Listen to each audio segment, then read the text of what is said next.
Okay, the devil pops out, as you can see. First, this person is highly attracted to you at this time, the Hierophant. Okay, the Hierophant and the devil pop out together. That's an interesting pair. This person is fixated on you at this time. As you can see, both cards here are, their eyes are facing forward. They're fixated on you. This person has good intentions, but they're like almost like addicted to watching you or looking at you. They love what they're looking at.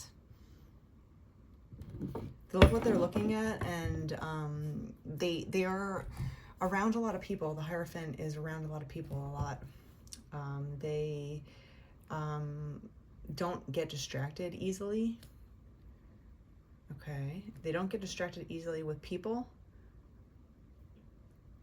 But with you, you have this man's attention. You have them, like, they're working at their desk, and then all of a sudden you're in front of them, or like you're in a room of a crowded room, and they just look up and they see you and they lock eyes on you, and it's like almost being hypnotized by what they're watching, what they're looking at. Like you got their attention immediately, right? And in a good way. And you weren't doing anything specific to get their attention. Oh, it's like the typical Cinderella approach. In Cinderella, she had evil stepmother and stepsisters, which is a typical scenario, by the way. But basically, to make the whole story really short, they locked her away as soon as her father died. And they kept her as like a shut-in, literally locked her away for no one to see. She lived alone, basically. She wasn't, she was a slave to them. She was treated like dirt, and the two sisters and the mother just thought everything was just honky-dory. Then the prince is like, hey, I want to get married. I want every single eligible female in this town. I don't care who she is. I want her to come to this ball. I'm going to dance with everybody, right?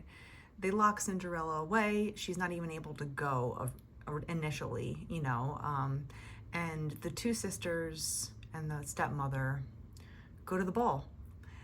The prince is seeing all these women. He's bored. He's yawning. The two sisters come up, and in the original cartoon, if you actually watch the original one, they will come, it's their chance in line to go up to the prince. The prince is yawning. They bat their eyes, they swish their hips really, a lot, like more than usual. They really try to become quote unquote sexy. And it's really funny to watch, because you can be sexy and then you could act sexy, if that makes sense. So like acting sexy it's a cheap thrill, because you're not embodying your inner self. You're not embodying your inner, I don't know, how do I explain this? It's like, you're on stage and they're like, act sexy. Like, what would you do? So people put on these weird faces that they normally wouldn't put on. They move their body a little bit more exaggerated than usual. And yes, you do that to act sexy, quote unquote, but it's like over the top, and it's fake, and it's stupid looking. So of course, the prince in that story didn't really care. There's like another pick-me, right? When you put off the air of being like, please pick me, I'm so sexy, right? And then like the women think that wearing less clothes will actually be the trick. And it's like, sometimes being sexy means putting on more clothes. It's not the amount of clothes that you wear. It's not your stupid facial expressions that you put on like a mask. It's not like swishing your hips even larger than you normally would, batting your eyes like a fucking crazy person. It's about your inner essence and the mystery of you.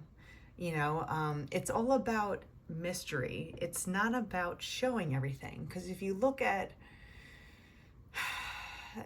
social media nowadays, or just anything, women always try to outdo themselves, right? They're very competitive in the dating market. So they think, oh, if this woman is showing less clothing, I'm going to show even less than her. And they get to a point where there's only like a finite amount you can go to until you're completely nude. Like, you can't outdo nude. Then it's like, oh, how do I up the ante more? How do I become more this, more that? And then you turn into this weird, I don't know, you just turn into this weird puppet, right? And it's not sexy. Like, yes, you might grab someone's attention for like a minute, right? But no one is really intrigued by her. They're just looking because we're animals and we look, like, I live in a large city, and there was a woman literally in front of me yesterday that wore a skirt, but it wasn't really a skirt. It literally showed her entire ass, and she was not wearing underwear. So she was just basically walking around naked, no pants on, with a skirt that like maybe covered her hips. It was like a 3-inch skirt, literally. And I watched crowds of people, look at her while she walked by.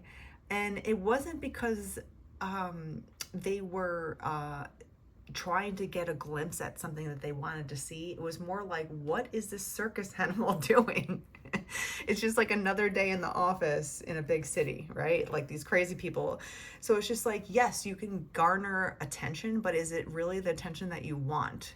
If you really want to be intriguing to people, or actually, being sensual, it's about the allure of showing your body. It's not showing everything off. So pick-me's will try to be scantily clad, and it's almost like a cheap trick if you're trying to compete, or just get attention. It's a really cheap trick, and you're not going to get the attention that you want.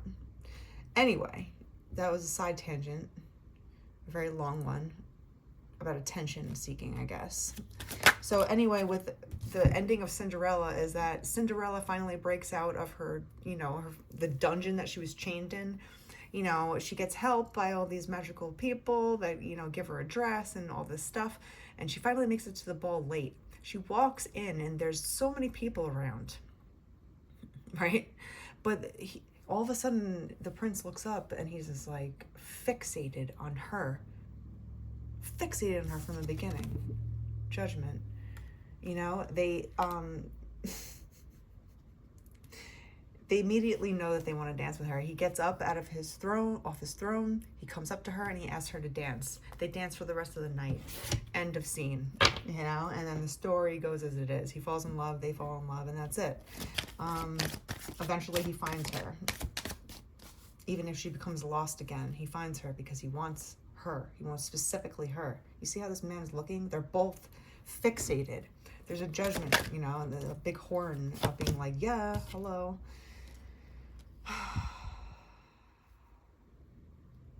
This person knows what they want. There's a death to the 5 of Cups. I think this person has done a lot of research after getting out of some sort of bad relationships, right? With the 5 of Cups. The Hermit energy is about being introspective, going within, trying to find your balance, trying to find the next steps for you personally in your life. What else we got? Rest.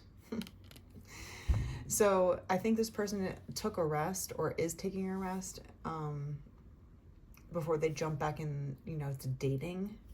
But there was an ending here, and that's why they've gone inward, judging, resting. And now all of a sudden someone pops into their life when they're in their own world, and they get the attention. They get this attention. They get this man that's not blinking. You woke somebody up out of a slumber. I don't know why. 6 of Cups. And now they wanna get, they're interested. You might be very childlike. You might be very innocent looking. You just might have a very youthful energy to you, no matter what age you are, and that's another reason why you got this man to look up. You got this man to get awake You woke this person up. Justice. Wow. And the Six of Wands like popping out here. Justice in the Hierophant again. I swear. This person's picking you on purpose. We have the Six of Wands. This is all about being recognized out of a group. You see all these women with their wands. They're like, pick me, pick me, pick me. And the prince only has one wreath to give, right? He has a wreath on his head and he has one wreath to give to one. He's picking the person out specifically.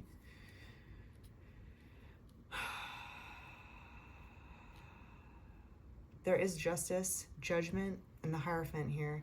This is very solid decision making. This is not something that's this man isn't gonna wake up at a really comfy bed, sleeping, you know, like sleeping in on a Sunday kind of feeling, you know, being cozy and comfy.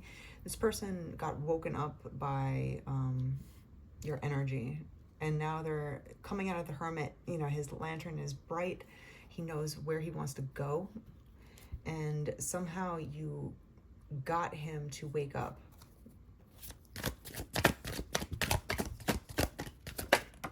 Tower. Death and Tower and the Five of Cups. This person, I think, put his heart up on the hanger. You know, he's like, I think I'm good. I think I'm good with dating right now. I think I'm good with sharing my heart. I think it's kaput, right? There was a huge catastrophe?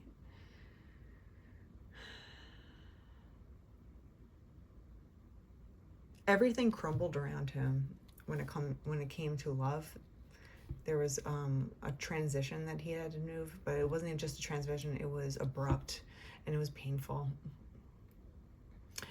And he took a time out, but now he's judging, you know, he's judged where he's come from.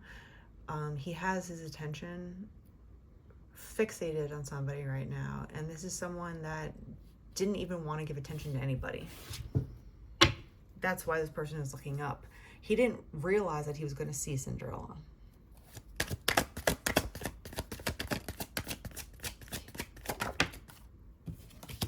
Temperance. Temperance. Judgment with the scales. It's about balancing each other out. There's a lot of peace that I'm feeling with this person because they've been peaceful on their own. They've been doing a lot of inner work, the Hermit, the Four of Swords, right? They've been doing a lot of judging, going inward. This person could be very spiritual.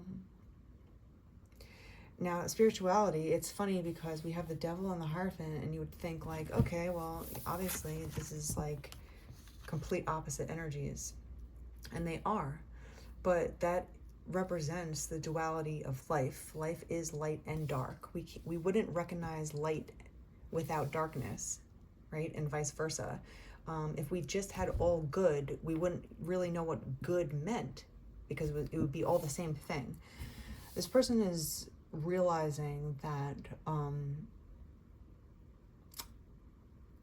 they just saw somebody that is giving them a sense of aliveness again. They're getting renewed energy from a really dark, troubling place here. I think they've taken a lot of rest, but now they're choosing. They're choosing like Prince Charming.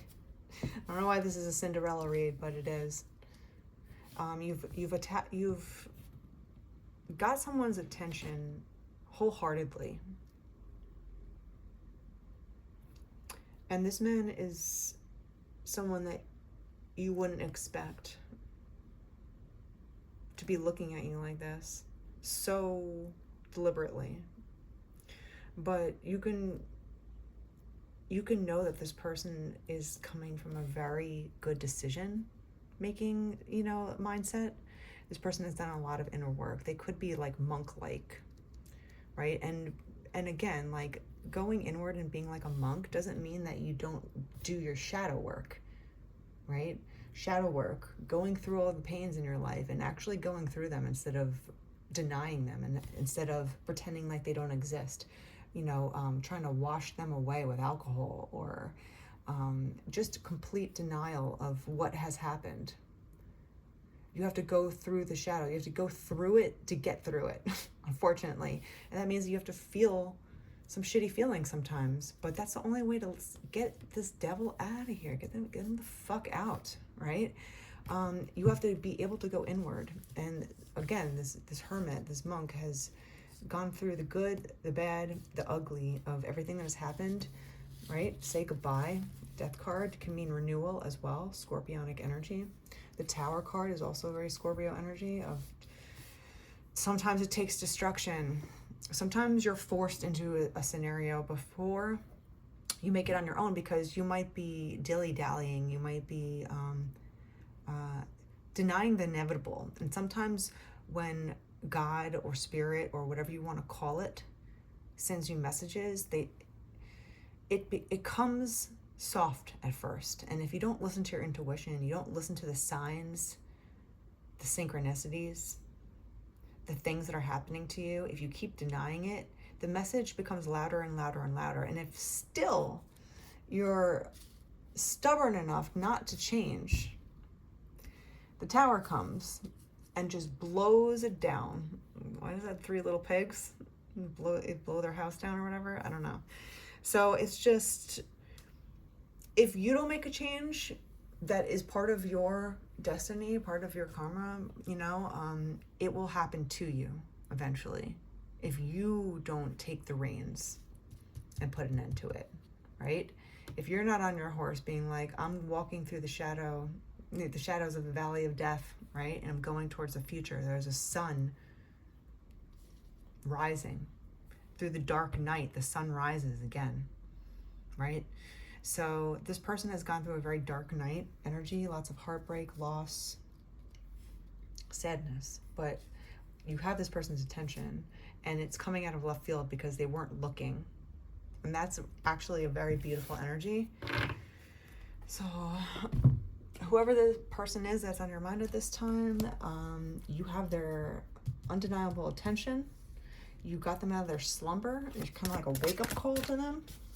And also they're realizing that they also deserve justice. They also deserve this feeling, this beautiful, caring, gentle. See, there's flowers in each cup. It's like you're growing your love. It's beautiful energy, the 6 of Cups. So say goodbye to this guy. Even though they're highly focused on you, that's what I'm getting with this Devil card. This person is just fixated on you, all eyes on you. The little things, take time to rest and delight in every tiny miracle. That's what this person is doing. That's what they have been doing with the Rest card, the 4 of Swords. They've been resting, and now all of a sudden they looked up and they saw something that they feel like is a miracle to them. Something sweet. Someone sweet. Someone that's balancing. Someone that's fair, right? And now they're fixated, and they didn't even realize that they were going to bump into their Cinderella.